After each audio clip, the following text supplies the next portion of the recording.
All right, Drip by Drip, we're getting a few more details on the plan that President Trump will formally announce tomorrow, blueprint for a big tax cut. He says the biggest since Ronald Reagan, maybe including Ronald Reagan, we'll know tomorrow. But it will call for, at least from the White House's perspective, a 15% corporate tax rate down from north of 35% now. Individual rates will also be addressed. The 7 rates that we now know will be whittled down to 3. The top rate going from close to 40% to 33%. There will be 2 other rates. All of this is welcome news, no doubt, to the former Democratic presidential candidate, Michael Dukakis. Governor, what do you think?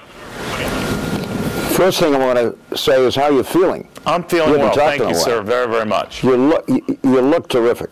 All right, and now this is where you just hit me hard with that you're not necessarily pro this tax cut. Well, how many times are we going to do this, Neil? We did it under Reagan. It didn't work. He had to raise taxes 13 times over the course of his 8 years as president. But they were still a lot lower when he left office, Governor, right, than when he came in. Not a lot lower, and in any event, we had repeated tax. 50% when he came in. That is true for upper bracket taxpayers, but we raised taxes under Reagan 13 times so you're against to make up for that gap right now. It doesn't make sense to me when you've got a budget deficit of close to $500 billion. Not at all. I mean, so if this what happens, Governor? responsible... and other, by the way, we just talked to one, sound like a moderate Republican, the Budget Committee, who kind of agrees with that and this idea that I think she was saying they should be revenue neutral. I don't know how you quantify that and all that, but do you treat a tax cut as you would, like when you were running Massachusetts, as you would a state program or spending that you have to pay for it? So you can't. I mean, at the state level, you're required to balance your budget in all but 2 states. So you can't play this kind of game. All I'm saying, Neil, is that having done it once under Reagan and it didn't work, having done it again under Bush 2 and it was a disaster, why are we doing this again? It just doesn't make any sense to me. We've got a big federal deficit. We've got a national debt of $18 trillion. What is this?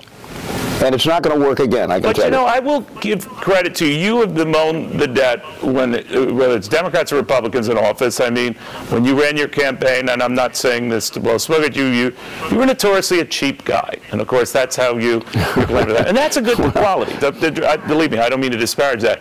But I do find it odd that a number of your Democratic colleagues, sir, are now all of a sudden bemoaning the debt when all of a sudden it's suddenly an issue to them. You could flip it around, right, Governor, and say, well, if the Federal Reserve is out of the stimulus business and we're barely growing at 2%, and this quarter maybe a lot less than that, we need to stimulate this economy some way. What do you say to that? All I say is that this is not going to stimulate the economy. You know, the Greeks have an old saying, Neil, pathima mathiba. Things happen, you're supposed to learn from them. When are we going to learn? I just don't understand this. We tried it twice under 2 Republican presidents. It didn't work. It created serious problems, especially under Bush, too. And remember, Bill Clinton left a surplus of $250 billion and a plan to reduce and eliminate the national debt in 10 to 12 years. Well, and now we've got another Republican president, and he wants to do the same thing, only more so. And let me tell you something, it's not going to work. All right, but would you argue that tax cuts are stimulative? Well, they may or may not be stimulative. They certainly didn't produce the kind of stimulus that their proponents were arguing for. But at the same time, it's pretty big. There's something called, wait a second. With Bush, right? Wait a second. I mean, you know, there's something called fiscal responsibility. I should refer to myself, Neil, as a liberal who could count. I mean, we're paying, what is it? I don't know what it's costing now just to service the national debt. It's huge. But both parties have contributed to that by spending more than we have. I'm not saying that. All I'm saying is that in Bill Clinton's last year, and you remember this, he got up and he said, okay, we've arrived at the point where we finally have balanced the federal budget. This was the first time in, 50 years. We've got a good surplus.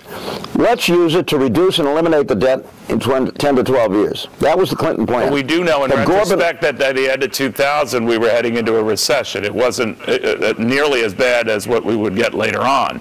But we were entering that. So you could argue the time has come for that. But we talk in circles on that. Anyway, I don't think it hasn't worked in the past. I don't think it's going to work this time. Well, I think you're making a generality there, Governor, with all respect. But I do want to pick your brain a little bit on Donald Trump and how you think he's doing. I know you've been saying he's doing a boffo job, and you're really impressed, and you're so glad he won. But 100 days, that we use that as sort of like a barometer of things to come. What do you think? Well, let me say this to you. I kind of agree with him that this 100 days is not something to take seriously. I mean, the real question is, what kind of a country is this going to be over the course of the 4 years? Be careful, Governor. We're live Saturday on the 100th day. We're making a big media to do about it. Well, if you want to do that, fine. Okay. But, you know, running the country is a tough job, no matter who's there, and I certainly appreciate that. So the fact that he is or isn't at some point at 100 days, Neil, I don't think makes a lot of difference. Look, it's been a chaotic 100 days. I don't remember an administration quite like this. And let's just hope. Well, obviously you didn't watch Millard Fillmore closely enough, but that's a. Let me get your take. I mean, media coverage of Sean Spicer, and he's been whipped into. And I thought of the way John Lovitz and others would try to play you, and Dana Carvey would do George Bush Sr.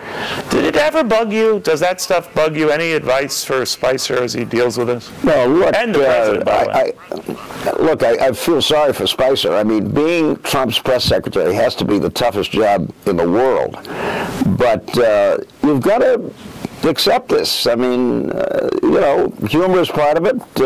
We're all big boys and girls, and if people are going to use humor to kind of just have describe what you're doing, right? Say again? Have a sense of humor. You got to have a sense of humor. All right.